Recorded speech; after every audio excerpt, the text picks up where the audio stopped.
आप लोग भी लकी हैं और मैं भी बहुत लकी हूं कि हमारी जो अपलाइन है वो इतनी ग्रेट अपलाइन है कि आज हिंदुस्तान के अंदर जहां पर भी वो प्रोग्राम करते हैं तो उस प्रोग्राम के चर्चे हमें गुड़गांव तक सुनाई देते हैं कि आज हमारी अपलाइन वहां प्रोग्राम करके आई और आज सारी अपलाइन हमारी गुड़गांव से बाहर है।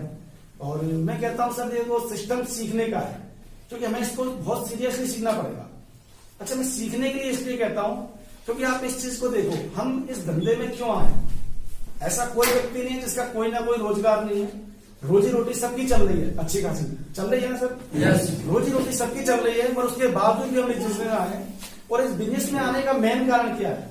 इस बिजनेस में मेन कारण जो है आने का, वो मेरी निगाह में एक ही कारण है कि जो जिंदगी हम जी रहे हैं या जो इनकम हमारे घर में आ रही है उस इनकम को लेकर ही हम संतुष्ट नहीं। एकदम राइट।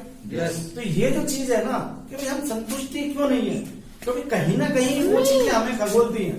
वो चीजें हमारे कहते हैं, जब हम पहली बार जब आरसीएम में आए थे, मैं आपको अपने बारे में बता दूं, जब मैंने पहली बार इस बिजनेस को ज्वाइन किया था और पहली बार जब मैं मीटिंग अटेंड करने गया था तो मैंने पहली बार मीटिंग में केवल 2 ही चीजें मेरे को पकड़ में आई। समझाने को तो देखो, जब पहली बार कोई व्यक्ति आता है और कोई सीनियर कोई समझाएगा तो बहुत सारी चीजें समझाता है, वो बहुत सारी बातें करता है। तो वो चीजें क्या है, यहाँ पर सबसे बड़ी जो इंपॉर्टेंट चीज है वो मेरे को 2 चीजें क्लिक करी। पहली चीज मेरे को क्लिक करी कि सिस्टम के अंदर आप जो भी काम कर रहे हो, यानी जो आपका काम है जिससे आपकी रोजी रोटी चल रही है, उस काम को डिस्टर्ब नहीं करना है। क्या नहीं करना है सर? उस काम को डिस्टर्ब नहीं करना है। ये मेरे को बहुत अच्छी तरीके से क्लियर हो गई पहली शुरुआत में कि जो हम रोजगार कर रहे हैं जिससे हमारा परिवार का लालन पालन चल रहा है उसको डिस्टर्ब नहीं करना, पहला काम। दूसरा काम मेरे को जो समझ में आया कि जब अपना काम छोड़ना ही नहीं है तो करना क्या है, जो खाली समय है, क्या है सर, जो खाली समय है जो कहाँ जाता है, जो कहीं ना कहीं हम अपना जो जिससे हमारी अर्निंग चलती है वो हमने काम कर लिया, उसके अलावा जो समय बचता है वो कहीं ना कहीं टीवी देखने में जाता है, कहीं ना कहीं यार दोस्तों के साथ बैठने में जाता है, कहीं ना कहीं कुछ ऐसे अनलीगल इशू हैं, जैसे राजनीति की बात करते हैं लोग, क्रिकेट की बात करते हैं, ना तो हम क्रिकेटर बन सकते हैं और राजनीति की बात करें तो ना हम देश का सुधार कर सकते हैं, नहीं है। मगर हम बहुत सारा डिस्कस उन चीजों पे लगाते हैं जिनका हमारा टाइम है ना वो वेस्टेज टाइम जाता है और उस वेस्टेज टाइम को यहाँ पर इस्तेमाल करना है। और मेरे जो सीनियर थे, मैं उनके लिए जबरदस्त तालियां चाहूंगा, गुरुदेव रामकिशन गुरु जी के। शुरुआत में जब मैंने उनसे सीखा तो उन्होंने 2 चीजें बताई थी कि पहला तो अपना रोजगार में छोड़ना है और दूसरा जो काम करना है ना, आपको इस काम को कम से कम 2 साल करना है। क्या बताया था सर? 2 साल करना है और 2 साल के अंदर आपको कम से कम 20,000 रुपए की इनकम आपके परिवार में इस सिस्टम के द्वारा है।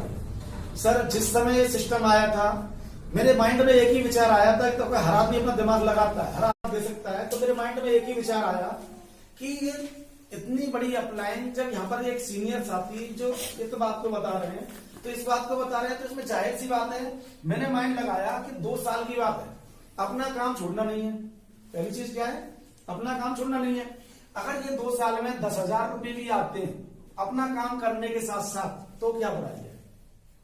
देखो मैं रियल में कह रहा हूं, जो चीजें मेरी आदत है, खासकर मेरे से दिखावे वाली जिंदगी नहीं जी जाती और मेरे से कुछ शब्द ऐसे नहीं बोले जाते, मेरे दिल में जो होता है मैं क्लियर होता हूं। ये जो चीज है ना मेरे को हर्ट करी कि यार 2 साल के बाद भी अगर 10,000 रुपए भी अर्निंग आना स्टार्ट हो जाए तो क्या बुराई है? अपना काम छोड़ना नहीं, उसके साथ साथ एक्स्ट्रा इनकम आएगी, उससे कुछ स्थिति सुधरेगी करनी। ये चीजें मेरे माइंड में आई। फिर मैंने और माइंड लगाया कि अगर 10,000 भी नहीं आए तो 5,000 रुपए तो आएंगे नहीं आएंगे।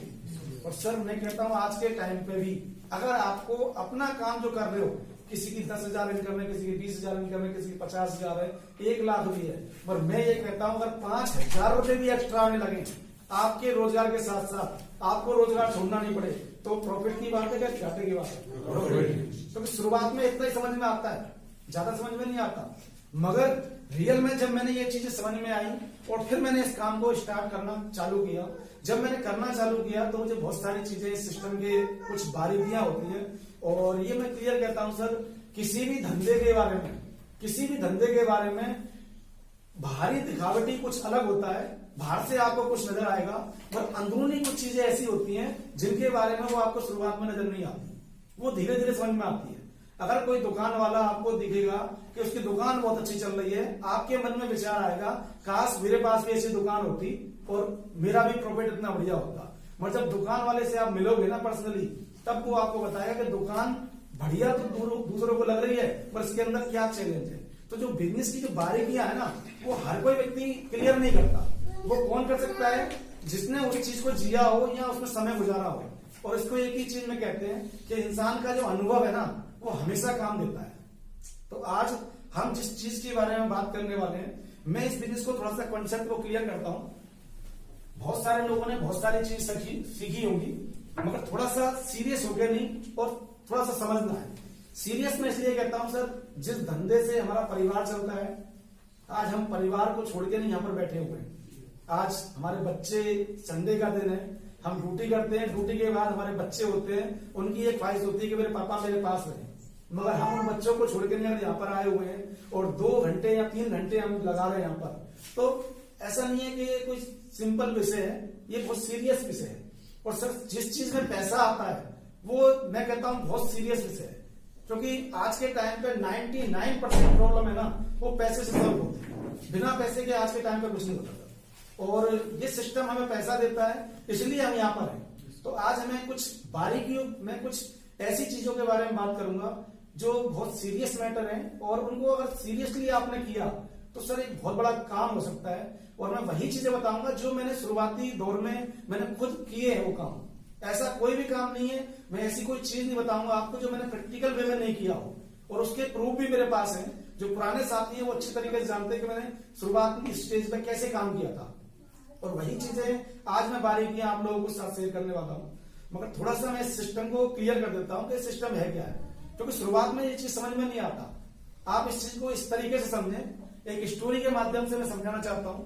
ये आज से बहुत साल पहली बात है, कम से कम बात करें तो कम से कम 200 साल पहली बात है, 150-200 साल पहले। एक 2 भाई हुआ करते थे। एक भाई का नाम था राम और एक भाई का नाम था श्याम। ये 2 ऐसे भाई थे जिनको रोजगार की तलाश थी, और वो रोजगार की तलाश में भटक रहे थे। एक गांव के अंदर वो गए। उस गांव के अंदर एक चैलेंज था। उस गांव के अंदर क्या चैलेंज था कि ये गांव है, और इस गांव के अंदर सबसे बड़ा चैलेंज था, इसमें पानी की समस्या थी। और जब पानी की समस्या थी तो यहाँ पर ऊंचाई पर एक तालाब हुआ करता था। क्या हुआ करता था? तालाब हुआ करता था जिसमें पानी था। अब समस्या ये थी कि इस गांव के लोग यहां से इस तालाब से पानी भर के लाया करते थे। पानी कितना लाया करते थे भर के नहीं, हर इंसान की जितनी जरूरत हुआ करती थी उस हिसाब से पानी लेके आया करते थे। जिसके घर में 1 बाल्टी लगती थी वो 1 बाल्टी लेके जाता, जिसके घर में 2 बाल्टी लगती है वो 2 बाल्टी लेके जाता। किसी के घर में परिवार बड़ा होता तो वो 4 बाल्टी की जरूरत पड़ती तो वो 4 बाल्टी लेके जाता। अब क्या हुआ कि धीरे धीरे ऐसे जीवन यापन चल रहा था, सारे लोग ये दिनचर्या चल रही थी सभी लोगों की। इस गांव के अंदर अकस्मात ये दोनों भाई रोजगार की तलाश में पहुंच गए। इस गांव में जब देखा इन्होंने कि बहुत बड़ा चैलेंज है इस गांव के अंदर, तो यहाँ पर गांव वालों से बात की कि हमारे लिए कोई रोजगार मिल सकता है क्या। फिर गांव के सरपंच थे, उनसे बातचीत हुई, और बातचीत होने के बाद डिसीजन निकला कि हमारे गांव में ऐसा तो कोई रोजगार नहीं है, मगर हमारे गांव में एक चैलेंज है, पानी का जो चैलेंज है। हम लोग यहाँ से बाल्टी लेके जाते हैं और यहाँ से पानी लेके आते हैं। अगर हम आपको कुछ पैसा देंगे इसके बदले में, अगर आप हमारा ये काम करें कि आपको बाल्टी भर के नहीं पानी इस गांव तक पहुंचाना है। तो इनको इन्होंने देखा तो रोजगार की तलाश थी, इन्होंने सोचा इससे बढ़िया बात क्या है, कोई दिक्कत नहीं, हम इस काम करेंगे। तो इन्होंने यस कर दिया। और इन्होंने क्या काम किया कि रोजाना 2 बाल्टी हाथ में लेते, इस गांव से चलते, तालाब के पास जाते, पानी भरते, वापस इस गांव में आते, और फिर दोबारा बाल्टी लेके जाते, फिर यहां से आते और फिर लेके आते। इस तरीके से पूरे दिन ये 8 घंटे अपना काम किया करते थे। और 8 घंटे में जो भी इसको अर्निंग होती थी, बाल्टी के हिसाब से इसको पैसा दिया करता था। उस समय की बात करें तो मान लो एक पैसा भी बहुत बड़ी चीज है। मतलब आज के समय में कहें तो एक एग्जाम्पल के तौर पर हम 1 रुपया मान लेते हैं कि 1 बाल्टी का 1 रुपया इनको मिलता था। तो ये इनकी कैपेसिटी के ऊपर था कि कितनी बाल्टी लेके आए, और लिमिट थी।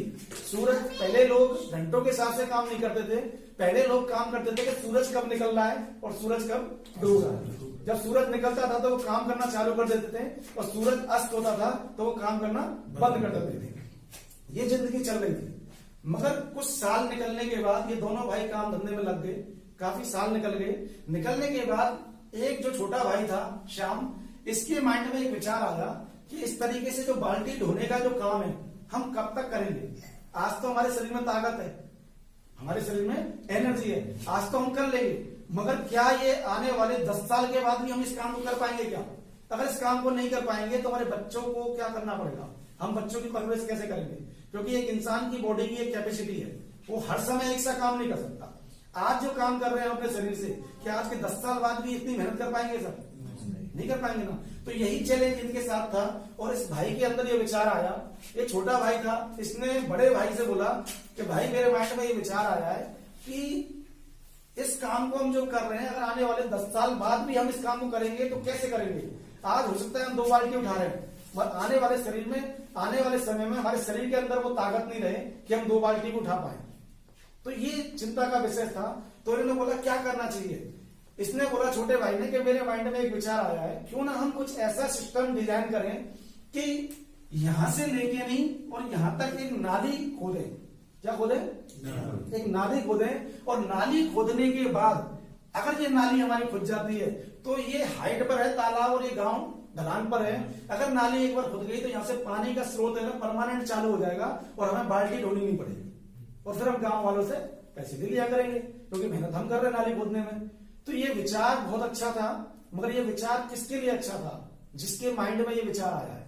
और कहते हैं, ये सर्वे भी किया गया है कि जिस व्यक्ति के माइंड में कोई विचार आता है ना, उसका वास्तविक की जो सच्चाई है वो उसी को महसूस होता है, दूसरे आदमी को संतुष्ट करना आसान नहीं है। तो ये अपने भाई को भी संतुष्ट नहीं कर पाया था और इसके भाई ने सोचा कि ये मूर्ख वाली बात है, ये पागलपन की बात है, क्या इतनी दूरी पे कोई नाली खोद सकता है? हो सकता है काफी दूरी थी यहाँ पर, कि इतनी दूरी पे कोई नाली खोद सकता है क्या? अच्छा, दूसरी बात ये थी कि विश्वास इसलिए नहीं किया कि उससे पहले किसी ने नाली नहीं खोदी यहाँ पर, और ये विचार भी किसी के माइंड में नहीं आया। जब ये विचार उसने गांव वालों को बताया कि हम ऐसा ऐसा करें, एक नाली खोद दें, तो गांव वालों ने विश्वास नहीं किया। मगर जब किसी ने विश्वास नहीं किया तो दोबारा से फिर काम करने लग गया। मगर उसके दिमाग में वो विचार आया था, तो बार बार वो दिमाग चल रहा था, उसके माइंड में बार बार वो विचार उसको चैन से बैठने नहीं दे रहा था। फिर उसने डिसीजन लिया कि कोई विश्वास करे चाहे नहीं करे, ये विचार मेरे माइंड में आया और मुझे नाली खोदनी है। उसने संकल्प किया कि अगर मैं 8 घंटे अपने परिवार के लिए काम करता हूं, जिससे मेरे परिवार का गुजारा हो जाता है, बाकी के 4 घंटे मैं डेली काम करूंगा। और क्या करूंगा? नाली खोदने का काम करूंगा, वो मेरे पर्सनल होगी, उसमें किसी का कुछ नहीं है। तो जब इसने नाली खोदना चालू किया तो आपको क्या लगता है, लोगों ने इसकी तारीफ करी होगी? लोगों ने बेवकूफ कहा, क्योंकि विचार एक्सेप्ट नहीं था। लोगों ने बोला ये मूर्ख हो गया है, इसका दिमाग चल गया है, तरह तरह की बातें करने लगे। और इसका जो सगा भाई था ये भी इसके ऊपर हंसने लगा कि इसका दिमाग सेंटर में नहीं है। और उस समय क्या है, जब इसका रोजगार चलने लगा तो ये बड़ा भाई पूरी ताकत लगाता था, ये अपने लिमिट में 8 घंटे ही काम करता था। मगर जब ये 4 घंटे नाली खोदा करता था तो बड़ा भाई भी 4 घंटे काम करता था एक्स्ट्रा।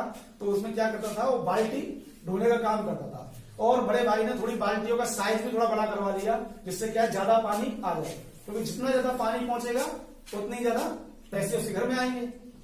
अच्छी खासी जिंदगी चलती रही, समय गुजरता गया, बड़े भाई तरक्की करता रहा और छोटा भाई नाली खोदने में लगा।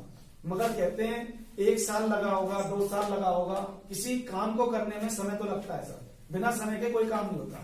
मगर एक दिन ऐसा आया कि ये नाली खुद के तैयार हो गई, और जिस दिन ये नाली खुद के तैयार हो गई उस दिन ये छोटा वाला भाई यहां बैठ गया गांव के किनारे पर, और ऐसा सिस्टम जनरेट कर दिया कि यहां पर बाल्टी ढोने का 1 रुपए दिया करते थे। इसने बोला कि आप 1 रुपए मत दो मेरे को, 10 पैसे ही मेरे को दे दो, और 10 पैसे में यहीं की यहीं मैं आपको बाल्टी भर के दूंगा पानी की, क्योंकि नाली किसने खोजी थी? छोटे भाई ने। अब क्या हुआ, यहां पर बैठ गया। अब मेरे को बताओ, कोई भी आदमी ऐसा है जो बड़े भाई से बाल्टी भरवाएगा? उसको जाने में समय लगेगा, उसको पैसे ज्यादा देने पड़ रहे हैं। इसको फटाफट आओ, बाल्टी लगाओ, पानी भरो। ये ऐसा सिस्टम कर दिया था कि ये खोलो और पानी चालू और ये बंद कर दो, पानी बंद। अब ये नाली तैयार हो गई। अब नाली तैयार हो गई तो धीरे धीरे लोगों को पता चला आसपास के गांव में कि ऐसा भी कोई सिस्टम जनरेट हुआ है और ऐसे भी काम होता है। तो काफी देर चर्चा चली, आसपास के गांव वालों ने भी बुलाया इसको। फिर ये क्या है, लोगों को जाकर सुझाव देता था कि इस तरीके से आप काम करो, इस तरीके से काम करो, और जो भी सुझाव देता था उसका भी ये पैसा लेता था। कहने का मतलब क्या है, ये जो कहानी है, इस कहानी का नाम है पैरेलल और पाइपलाइन। सुना है किसी ने? इस कहानी का नाम है पैरेलल और पाइपलाइन। बहुत सारे लोगों ने सुना होगा, मगर गहराई से समझने की जरूरत है। इस चीज को क्या है, समझने की जरूरत है। समझने की क्या जरूरत है? समझने की ये जरूरत है कि ये लोग क्या कर रहे थे, आज हम लोग क्या कर रहे हैं। सर इस कहानी को थोड़ा सा सीरियस सोचें कि हम लोग क्या कर रहे हैं। आज हमारे घर में जितने पानी की जरूरत है, पानी का मतलब पैसे की, जितने पैसे की जरूरत है, हम भी बाल्टी धोने का काम कर रहे हैं। सर क्या कर रहे हैं सर? जिसको 10,000 की जरूरत है वो 10,000 की बाल्टी पे काम कर रहा है, जिसको 20,000 की जरूरत है वो 20,000 के लिए काम कर रहा है, जिसको 1 लाख की जरूरत है वो 1 लाख के लिए काम कर रहा है। पर हर आदमी बाल्टी धोने का काम कर रहा है आज के टाइम पे। और ये इनके साथ ये विचार आया था, आज ये विचार हमारे माइंड में भी आना चाहिए कि आज तो हम बाल्टी धो रहे हैं, अच्छी बात है, मगर ये बॉडी हमेशा ऐसा काम नहीं करेगी। और जब ये बॉडी ऐसा काम नहीं करेगी तो क्या हम जो बाल्टी धोने का काम है वो रेगुलर कर सकते हैं क्या सर? तो कहीं ना कहीं विचार करने की जरूरत है। आज जिस तरीके से इसने पाइपलाइन का निर्माण किया, आज हो सकता है बहुत सारे लोग आपको टोकते होंगे, बहुत सारे लोग आपको रोकते होंगे, बहुत सारे लोग आपका मजाक उड़ाते होंगे, पर मैं आपको गारंटी से कह दूं सर, आप हो सकता है उनकी निगाह में आप आरसीएम कर रहे हो, मगर ये आपके माइंड में ये क्लियर होना चाहिए कि हम आरसीएम नहीं कर रहे, हम अपनी पाइपलाइन तैयार कर रहे हैं। क्या कर रहे हैं सर? हम अपनी पाइपलाइन तैयार कर रहे हैं। मगर ध्यान रखना, जिस दिन ये पाइपलाइन तैयार हो जाएगी, जब तक तैयार नहीं होगी तो लोग आपको जीने नहीं देंगे सर। पड़ोसी भी परेशान करेंगे, रिश्तेदार भी परेशान करेंगे, हो सकता है परिवार भी परेशान करे। पर जिस दिन ये पाइपलाइन तैयार हो गई, उस दिन मैं आपको गारंटी से कह रहा हूं, यहां बैठना है खाली, ये पाइपलाइन ऑटोमेटिक पानी देगी बस। और यही जितने भी सक्सेसफुल लोग हुए, आज हमारी अपलाइन में दिनेश जी आते हैं, हमारी अपलाइन में आशीष जी आते हैं, हमारी अपलाइन में बलदेव सर आते हैं, हमारी अपलाइन में गुरुजी रामकृष्ण जी आते हैं, और लाइन ऑफ स्पॉन्सरिंग आरसीएम के अंदर बहुत बड़ी है। आज उन लोगों ने क्या किया है, जिन लोगों के हम नाम सुनते हैं, चैट में सुरेंद्र बस देखते हो आप, मुकेश कोठारी जी देखते हो आप, रवि शर्मा जी, क्या किया इन लोगों ने? इन लोगों ने सर आज से 19 साल पहले एक पाइपलाइन खोदना चालू किया, और आज उस पाइपलाइन को इतना बड़ा कर दिया, इतना बड़ा कर दिया कि आज ये कुछ भी नहीं करे ना, तब भी इनके घर में पानी आना बंद नहीं हो सकता। हो सकता है क्या सर? तो जाने अनजाने में हम क्या कर रहे हैं, एक पाइपलाइन का निर्माण कर रहे हैं। तो ये चीज हमारे माइंड में क्लियर होनी चाहिए, क्योंकि हमारे माइंड में जब चीज क्लियर होगी ना, तो किसी के कहने से या किसी के बोलने से हम पे कोई असर नहीं पड़ेगा। बहुत सारे लोग कहते हैं सर, बहुत सारे चैलेंज आते हैं फील्ड के अंदर, चैलेंज आते हैं सर, मानता हूं सर, मगर वो चैलेंज कब तक है? चैलेंज उन लोगों को आते हैं जिनको ये पता नहीं है कि हम कर क्या रहे हैं। और मैं आपको डायरेक्ट इनडायरेक्ट क्लियर कह रहा हूं सर, हम आरसीएम नहीं कर रहे, हम पाइपलाइन का निर्माण कर रहे हैं। जिस दिन हमारी पाइपलाइन तैयार होगी, तो जो लोग हमारे लिए चैलेंज साबित हो रहे हैं ना, वही लोग कहेंगे हमें तो पहले ही पता था कि आप ये कर सकते हो। नहीं है सर? yes. तो ये चीज क्लियर होना चाहिए। दूसरी चीज की बात करूंगा सर मैं, कि हमें क्या है, एक सिस्टम पे काम करना है। आज हमारे लिए सबसे बड़ा चैलेंज क्या है, तो वो आरसीएम सभी लोग कर रहे हैं, ऐसी बात नहीं है, बहुत सारे लोग कर रहे हैं, पूरे हिंदुस्तान में काफी लोग कर रहे हैं। मगर मैं एक चीज कहना चाहता हूं, अगर आपको इस बिजनेस के अंदर बड़ा काम करना और बड़ी ऊंचाइयों पर जाना है, तो सर आपको हमारे जो कंपनी के जो फाउंडर हैं, एक बार दिल खोल के तारीफ चाहूंगा कि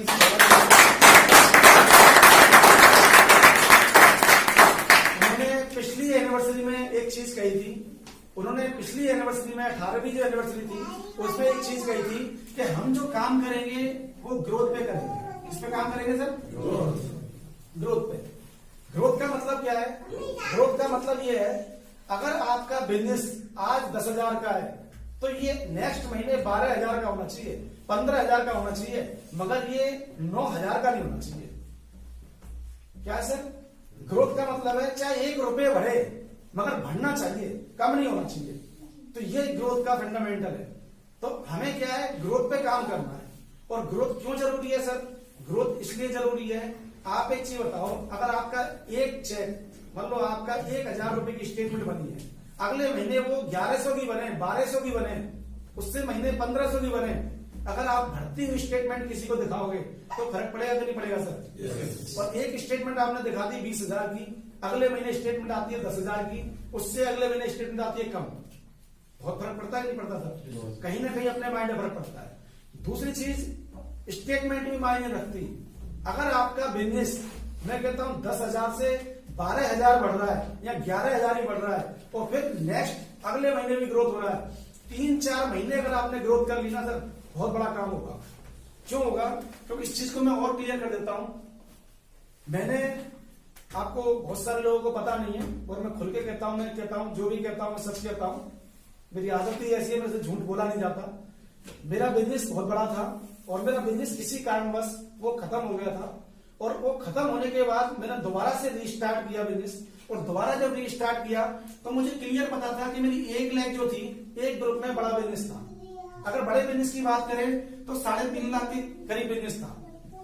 समझने की कोशिश करना मैं क्या कहना चाह रहा हूँ। कितना बिजनेस था? 3.5 लाख से पार बिजनेस था। मेरी दूसरी लेग में बिजनेस बहुत बड़ा था, किसी समय पे इस लेग से बड़ा बिजनेस हुआ करता था, मगर वो किसी कारणवश डैमेज हो गया पूरा बिजनेस। उसके बाद क्या है, ये बिजनेस आ गया मात्र 11,000 पे। कितने पर? 11,000 पे।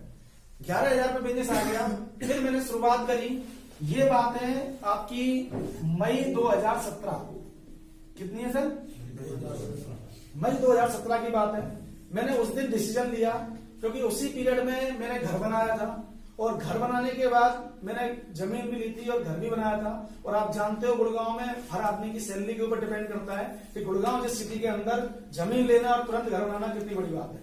उस समय कुछ भाइयों ने मेरे को सलाह भी दी थी। यहाँ पर बड़े भाई साहब मदन जी बैठे हैं, एक बार चाहूंगा मदन जी के लिए जबरदस्त उस समय जब घर बनाया था तो मदन जी ने ही मेरे को सलाह दी थी कि सर घर में पैसे उतने लगाने चाहिए जितने आपकी पॉकेट अलाउ करती हो। और उस समय मेरा भी बजट इतना था कि मेरा जो बजट था कि मैं घर के अंदर उतने ही पैसे लगाऊंगा जितना मेरा बजट हो। तो मेरा अनुमान था कि मैं कम से कम 4 लाख रुपए के करीब मेरा बजट था कि 4 लाख रुपए घर में लगाऊंगा। मगर उस पीरियड में क्या हुआ, क्योंकि मैं किराए से मुक्ति पाना चाहता था। मेरा मेन उद्देश्य यह था कि पहले घर बनाऊं तो किराए से मुक्ति मिल जाए। गुड़गांव में किराए पे रहते थे तो पहला उद्देश्य था। जब 4 लाख रुपए की जगह जब मैंने घर बनाना चालू किया तो उसमें धीरे धीरे करके भी 7.5 लाख रुपए लग गए। कितने लग गए सर? अब वो ना चाहते हुए भी लग गए, मुझे नहीं पता कैसे लग गए मगर लग गए। यानी कहीं ना कहीं से लाता रहा और लगाता रहा और 2.5 लाख रुपए एक्स्ट्रा लग गए। अब वो 2.5 लाख रुपए एक्स्ट्रा लगने का मतलब है कि आदमी की जो अर्निंग के स्रोत है वो तो फिक्स है। अब खर्चा कहीं लग गया तो इसका मतलब कहीं ना कहीं डिस्टर्बेंस होगा। और मैं आज क्लियर कर रहा हूं सर आपके साथ में, आप सारे लीडर बैठे हो यहाँ पर अधिकतर, क्लियर कर रहा हूं सर। उस समय मेरी हालत हो गई थी कि मुझे बाइक के पेट्रोल के लिए भी सोचना पड़ रहा था। क्या करना पड़ता था सर? बाइक के पेट्रोल के लिए भी सोचना पड़ रहा था। और उस समय मैंने डिसीजन लिया कि इस खतरे से बाहर निकलने का एक ही रास्ता है, या तो जिंदगी ऐसे चल रही है ऐसे चलाते रहो, या फिर दूसरा तरीका है कि मेरे को आरसीएम करना था। आरसीएम से मैं दूर नहीं था क्योंकि मेरे एक ग्रुप में बिजनेस था तो आरसीएम से तो खत्म था। अब मेरे को आरसीएम दोबारा से स्टार्ट करना था तो मेरे लिए बहुत बड़ा चैलेंज था। और आज मैं खुल के कह रहा हूं सर इस चीज को कि उस समय इतनी कंडीशन खराब थी कि मैंने 40,000 रुपए किसी व्यक्ति से उधार लिए थे। रियल में कह रहा हूं सर, 40,000 रुपए उधार लिए और उस व्यक्ति को यह बोला था कि 6 महीने तक आपको पैसे नहीं मांगने और 6 महीने के बाद जब भी पैसे दूंगा मैं आपको विद इंटरेस्ट के साथ दूंगा, जो भी आपका इंटरेस्ट है। ये मेरा उससे कमिटमेंट था और मैंने पैसे लिए। उसके बाद मैंने काम करना चालू किया। अब मेरे पास क्लियर कट लक्ष्य था। क्या था सर? क्लियर कट लक्ष्य था, क्लियर कट बिल्कुल, कि तेरे पास समय कितना है। फिर मैंने डिसाइड किए मई के बाद मैंने सोचा कि जून के महीने से मैं बिजनेस की शुरुआत करूंगा। और जून के बाद जुलाई आया, अगस्त आया, सितंबर आया, अक्टूबर आया, फिर नवंबर आया, फिर दिसंबर आया। मैं एक लीडर था सर और मेरे पास एजुकेशन थी सिस्टम की। मैंने पहला ही काम ये किया कि ऐसी डायरी उठाई और उस डायरी के अंदर मैंने क्लियर लिखा, उस समय लिखा जिस समय मेरा 11,000 का बिजनेस था। मात्र कितना था? पहला ही काम ये किया, डायरी उठाई। डायरी उठाने के बाद मैंने बुकें बहुत पढ़ी थी, उन बुकों के अंदर लिखा था कि जब भी कोई काम करो तो पहले लक्ष्य डिसाइड करो। मैंने पहला ही ये काम किया कि मैंने लक्ष्य डिसाइड किया और लक्ष्य में मैंने इस तरीके से डिसाइड किया, मेरा कोई लक्ष्य नहीं था। रियल में कहूं तो सर मेरा इस समय 11,000 के बिजनेस को लेकर कोई लक्ष्य नहीं था, केवल एक ही लक्ष्य था कि किसी भी महीने ये 11,000 से बिजनेस माइनस नहीं जाना चाहिए। अगर मैंने काम करना चालू कर दिया तो रियल में बताऊं सर, मेरा दिसंबर का टारगेट था कि 1,15,000 ये बिजनेस करना है। अब आप सोच के देखो सर, कितने महीने थे? जून के महीने से शुरुआत करी थी, 1 2 3 4 5 6 7 महीने के अंदर 1,15,000 का बिजनेस। और ये चीज मेरे को क्लियर था कि 1,15,000 होते ही 3.5 लाख इधर है, 20,000 रुपए की रॉयल्टी इनकम तेरे घर में आएगी, सारी टेंशन खत्म हो जाएगी। जिस समय स्थिति समझना, जिस समय में वो पैसे लिए थे मैंने 40,000 रुपए, जो आदमी 40,000 रुपए लेके काम कर रहा है और उसका मात्र बिजनेस 11,000 है। और एक चीज कही जाती है कि बिजनेस को जीरो से शुरुआत करना तो बढ़िया है, कर जाओगे आप, मगर कहते हैं एक बार आपने घर बना दिया और वो घर टूट गया, उसको दोबारा बनाना बड़ी महाभारत है कि नहीं सर? तो ये मेरे लिए बहुत बड़ा चैलेंज था। मैं एक दो व्यक्ति मेरी टीम में खरीदारी करते थे, उनके पास गया, उनसे मैंने बातचीत करी कि मैं काम को दोबारा से रिस्टार्ट कर रहा हूं और आप मेरा साथ दो। तो बहुत सारे लोगों ने मना किया, यहां तक कि मेरे बड़े भाई साहब ने भी ये बोला कि हम अभी, वो उनका बिजनेस के लिए माइंड तैयार नहीं था। उन्होंने बोला कि भरतपुर के अंदर हमारी दुकान थी, तो उन्होंने बोला कि दुकान में चला लूंगा, बाकी कोई दिक्कत नहीं है, बाकी बिजनेस के लिए अभी मेरा माइंड काम नहीं कर रहा। तो मैंने बोला कोई दिक्कत नहीं, आप दुकान चला लेना बस। और ये मेरा कमिटमेंट था सर। लक्ष्य किसका था? टारगेट किसका था?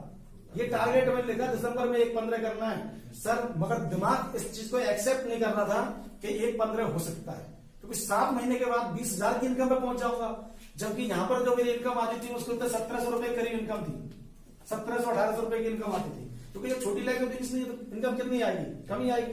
मगर यहां पर जब हुआ तो सर अजीबो गरीब घटना घटी। मैंने जब ये लिखा 1,15 तो मेरा माइंड एक्सेप्ट नहीं कर रहा, और मैंने एक लाइन नीचे लिख दी। क्या लिख दी सर? उस डायरी में एक लाइन नीचे लिख दी, अगर ये किसी कारणवश दिसंबर में 1,15 नहीं हुआ तो ये मार्च में 1,15 100% करना है। क्या लिखना है सर? मार्च में 1,15 100% करना है। क्या लिखा मैंने? लाइन पकड़ना मेरी, मैं क्या कह रहा हूं? मैंने लिखा अगर दिसंबर में नहीं होगा तो मार्च में 100% करना है। अब ये लाइन किसने लिखी? मैंने लिखी ना। और सर कमाल की बात कह रहा हूं मैं आपको, जिस दिन से मैंने बिजनेस स्टार्ट किया, मात्र 11,000 से शुरुआत करी। मेरा एक ही लक्ष्य था, किसी महीने या पिछले महीने से कम नहीं जाए। और उस रिकॉर्ड को कायम करते करते इन महीनों में एक भी महीना ऐसा नहीं था कि पिछले महीने से बैक गया हो बिजनेस, एक भी महीना ऐसा नहीं था। और कमाल की बात क्या है, दिसंबर में जो मेरा बिजनेस था वो 90,000 का बिजनेस था। 1,15 नहीं हुआ। और वो क्यों नहीं हुआ? क्योंकि वो एक लाइन मैंने लिखी थी सुनहरे अक्षरों में। और कहते हैं लिखी हुई जो चीज है ना वो कभी जायज नहीं होती। ये इसलिए चीज क्लियर कर रहा हूं मैं आपको कि मैंने जो लिखा वो हासिल हुआ सर। और ये मार्च के महीने में मेरा जो बिजनेस था 1,20,000 का बिजनेस था। आप सोच के देखो सर कितनी बड़ी चीज है। यानी आपने जो लिख दिया वो पूरा हुआ। उसी डायरी के अंदर उसी दिन मई के महीने में मैंने ये भी लिखा था कि 2018 के अंदर, ये 2017 की बात है, 2018 के अंदर 22 अक्टूबर 2018 को मेरे को गाड़ी लेनी है। उसमें ये नहीं लिखा था कार लेनी है, और उसमें ये नहीं लिखा था कि नई लेनी है कि पुरानी लेनी है। क्यों? क्योंकि उस समय माइंड एक्सेप्ट नहीं कर रहा था। मगर मैंने उसमें लिखा था कि 22 अक्टूबर 2018 को मेरे को कार लेनी है। और खुशी की बात यह है सर, 21 मार्च 2018 को मैंने नई गाड़ी ली, अल्टो K10। आप देखो सर कितनी बड़ी बात है। यानी मैं आपको प्रैक्टिकल चीज कह रहा हूं सर, ये चीजें कहीं ना कहीं काम करती हैं। जो आप लिख दोगे ना वो चीजें काम करेंगी। मगर कई बार क्या है, हमारा माइंड एक्सेप्ट नहीं करेगा। अच्छा मैं एक चीज और कहता हूं कि ये चीजें देता कौन है? परमात्मा देता है ना। कहीं ना कहीं कोई ना कोई शक्ति है जो काम करती है ना। अच्छा हम मांगने से डर रहे हैं, वो देने से नहीं डर रहा। हम क्या है, मांगने से डर रहे हैं, वो देने से नहीं डर रहा। अच्छा उसके लिए गाड़ी देना, ये 1,15,000 का बिजनेस करना, या 20,000 की इनकम देना, उसके लिए कठिन काम है क्या? नहीं है ना। उसके लिए कठिन काम नहीं है, यही हमें सोचनी है। उस लक्ष्य बुक के अंदर स्पष्ट लिखा हुआ है सर, अगर आपने बुक पढ़ी हो तो क्लियर कट लिखा हुआ है। जब भी आप लक्ष्य डिसाइड करें तो अपने माइंड की नहीं सुने, आप ये डिसाइड करें कि आपको क्या चाहिए, कैसे चाहिए, कहां से आएगा, वो आपका मैटर नहीं है। वो जो 20,000 रुपए दे सकता है ना, वो 1 लाख भी दे सकता है सर, और वो 1 करोड़ भी दे सकता है। मगर हमारा माइंड उस चीज को मांगने के लिए एक्सेप्ट नहीं करता। मगर मैं कहता हूं कि लक्ष्य बनाना बहुत जरूरी है। बिना लक्ष्य बनाए काम नहीं चलेगा। तो पहला तो क्लियर कट मैं आपको इतना ही कहूंगा कि जो भी लक्ष्य बनाए आज के बाद वो एक ही लक्ष्य बनाए। अगर हम ग्रोथ पे काम कर रहे हैं कि हमारा पिछले महीने का जो बिजनेस गया है उस बिजनेस से 1% 1 रुपया भी गंवारा नहीं है। उस बिजनेस से आप ऊपर ला के दिखाओ, कितना भी ला के दिखाओ। मैं कहता हूं 1,70,000 का बिजनेस जब तक नहीं हो किसी का, समझ लो फार्मूला, तब तक आपके बिजनेस में जो ग्रोथ होनी चाहिए वो 30% की ग्रोथ होनी चाहिए। जो भी लक्ष्य रखो अपना वो 30% की ग्रोथ का रखो। जैसे मान लो किसी व्यक्ति का 10,000 का बिजनेस है, तो 10,000 का 30% की ग्रोथ कितनी हुई? 3,000, तो ये 13,000 का बिजनेस हो गया। तो 13,000 का ही टारगेट रखो। यानी आपका इस महीने का टारगेट क्या है? जो पिछला महीने का बिजनेस गया है वो 10,000 है। अब आपको लक्ष्य रखना है तो कौन सा रखना है?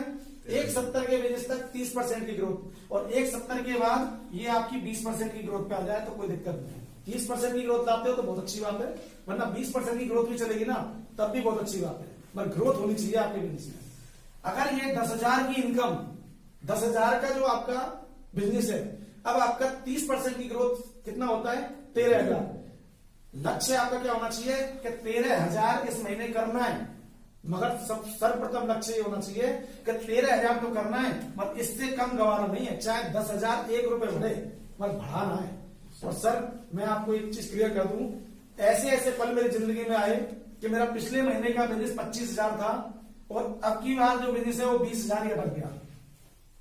अब मेरे माइंड में क्या चला, क्योंकि मैं लगातार 3 महीने से बिजनेस को पूरा कर रहा था, ग्रोथ में कर रहा था। अब मेरे माइंड में एक ही टारगेट चल रहा था, किसी महीने से टारगेट टूट नहीं जाए। तो मैं आपको बता दूं, मैंने 5,000 बिजनेस वॉल्यूम सेल कोड पे काट के नहीं भी अपने लक्ष्य को कायम रखा। क्या किया सर? कमिटमेंट खुद से किया था, और यही कारण था कि नॉन स्टॉप मेरा बिजनेस 1,20,000 तक नॉन स्टॉप गया, और उस दिन से आज तक बिजनेस कभी डाउन नहीं आया। ऐसा नहीं है अप डाउन चले पर बाद में चले, जो मैंने लक्ष्य डिसाइड करे वहां तक नहीं चले, उसके बाद ये बिजनेस अप डाउन चले। अब हमें समझना ये है कि ये कैसे काम करते हैं। तो पहला लक्ष्य क्लियर हो गया। लक्ष्य क्या रखना है? टारगेट के बारे में इतना ही कहूंगा। लक्ष्य का मतलब क्या है? लक्ष्य इतना ही रखना है सर आपको कि जो आपका लक्ष्य है उससे ग्रोथ होनी चाहिए, चाहे कितनी भी ग्रोथ हो, और ग्रोथ कितनी होनी चाहिए? 30% का टारगेट लेके चलो। ज्यादा हो जाए वो एक अलग बात है, पर कम से कम 30% का लक्ष्य बना के चलो, क्योंकि लक्ष्य होना बहुत जरूरी है। बाकी जो बिजनेस पिछले महीने गया है उससे कम नहीं होना चाहिए किसी कारणवश। और आप करके देखो सर इस फार्मूले पे काम, मैं गारंटी से कहता हूं, अगर आपका 3 महीने ये काम हो गया ना, ग्रोथ वाला काम, 4थे महीने जो एनर्जी लेवल आपके अंदर आएगा ना, अगर आपका बिजनेस 4थे महीने कम भी पड़ेगा ना, मैं गारंटी से कह रहा हूं 4थे महीने पूरा ही होगा, आपका पार ही जाएगा। क्योंकि ये प्रैक्टिकल अनुभव बता रहा हूं आपको, जो मैंने महसूस किया है। ये फीलिंग अलग होती है सर, जब आपका बिजनेस ग्रोइंग मोड में चलता है तो फीलिंग अलग आती है। तो इस चीज पे काम करना है। दूसरी चीज क्या सर, हमारे सिस्टम में परमानेंट ग्रोथ के लिए, देखो आज सिस्टम के बारे में बता दूं कि हम जब किसी के पास जाते हैं प्लान लेने के लिए, कहीं ना कहीं हम कुछ चीजें गलतियां करते हैं। वो गलतियां क्या करते हैं? आरसीएम क्या है? अगर मेरी भाषा में देखें तो एक तो होता है आरसीएम और एक होता है बिजनेस। ऐसे होता है सर? जी सर। आरसीएम क्या है? आरसीएम में हम क्या है, कई बार आरसीएम बिजनेस पूरा ही समझा देते हैं किसी को, जबकि आरसीएम बिजनेस पूरा नहीं समझाना किसी को। क्या समझाना है? समझाना हमें आरसीएम है, बिजनेस बाद में समझ में आएगा। अगर कोई बिजनेस ऐसा व्यक्ति है जिसको बिजनेस समझाना पड़े तो उसको बिजनेस समझाओ। जैसे शॉर्ट में आपको इस चीज बताता हूं, आरसीएम का मतलब क्या है? यहाँ कंपनी होती है, यहाँ ग्राहक होता है, बीच में क्या होता है? ये बाजार होता है। यही होता है सर? Yes sir. हमें सामने वाले को क्या समझाना है? हमें सामने वाले को ये समझाना है कि भैया आज तक आप जिस दुकान से सामान लेके आते थे, उस दुकान वाले ने आपको कुछ दिया है क्या? कुछ दिया है? किसी ने कुछ नहीं दिया। अच्छा, हम 1,000 का रुपए का सामान लेके आए तब भी कुछ नहीं देता, हम 2,000 का लाए तब भी कुछ नहीं देता। अगर हम 10,000 का सामान लेके आए जिस दुकान से हम रेगुलर ला रहे हैं तब कुछ देता है क्या? तब भी कुछ नहीं देता। अच्छा, हमने भी सामान लिया, हमारे पिताजी ने भी सामान लिया, और कितनी पीढ़ियों से सामान खा रहे हैं, फिर भी दुकान वाले ने कुछ दिया क्या? फिर भी कुछ नहीं दिया। तो सामने वाले को सर ये चीज क्लियर करो कि उस दुकान से हम जो बाजार है, अगर ये बाजार से हम सामान लेते हैं तो इससे कुछ नहीं मिलता, मगर आज एक दुकान ऐसी खुली है आरसीएम जो ये कहती है अगर आप हमसे सामान लोगे तो आपको कुछ ना कुछ बेनिफिट मिलेगा। क्या मिलेगा सर? बेनिफिट मिलेगा। अच्छा, ये बेनिफिट देती कैसे? बेनिफिट कैसे देती है कि सिस्टम के अंदर क्या है, ये सिस्टम है, ये पुराना सिस्टम है। एक बाजार होता है जिससे सामान लेके आते हैं, पर उसमें क्या है, 50 रुपए की जो चीज होती है वो 100 रुपए की यहां तक पहुंच जाती है। 50% पैसा कहां जाता है? 20 के लोगों में चला जाता है। इसको मार्केट मान लो आज। और आरसीएम ने क्या किया? डायरेक्ट संबंध कर दिया। इसी को क्या नाम रखा है? DSL, direct selling method. यही डीएसएल।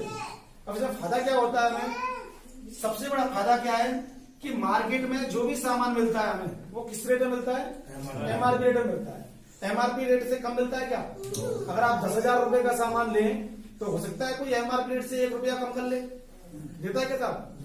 20,000 का ले तो कम कर लेगा क्या? कभी कम नहीं करता ना कोई दुकान वाला, कम नहीं करता। हमें यही चीज समझानी है साहब कि आप मार्केट से जो सामान लेके आते हो वो एमआरपी रेट में मिलता है और उससे कोई दुकान वाला 1 रुपये कम नहीं करता। मगर हमारी कंपनी हमें एमआरपी रेट में ना देकर हमें एमआरपी रेट से कम देती है। क्या देती है साहब? एमआरपी रेट से कम देती है। जैसे मान लो एक साबुन है, अगर आप 24 रुपए की रेट है तो वो सामान अगर मार्केट से लोगे आप तो मार्केट में वो 24 रुपए का ही मिलेगा। मगर आप आरसीएम से अगर इस सामान को लेते हो तो ये 24 रुपए का साबुन आपको 20 रुपए मिलेगा। समझ में आया सर? yes, ये आरसीएम है, ये आरसीएम की पावर है, आरसीएम की स्ट्रेंथ है, इसको आप क्लियर करो। इसका एग्जाम्पल क्या है, अगर आप मार्केट से 5,000 रुपए का सामान लेके आते हो तो सर वो 5,000 रुपए का ही मिलता है आपको एमआरपी रेट में। मगर यही सामान अगर आपने आरसीएम से ले लिया तो ये सामान कितने का मिलेगा आपको? 4,000 रुपए का। 1,000 रुपए का सीधा सीधा बेनिफिट है सर आपको। मिला कि नहीं मिला सर? मिनिमम है तो कम से कम 1,000 रुपए बचेंगे, ज्यादा ही बच सकते हैं। और कमाल की बात क्या है, अगर आप 5,000 रुपए का सामान लेके आते हो, 4,000 रुपए का आपको पड़ता है, 1,000 रुपए का सीधा सीधा बेनिफिट मिलता है आपको।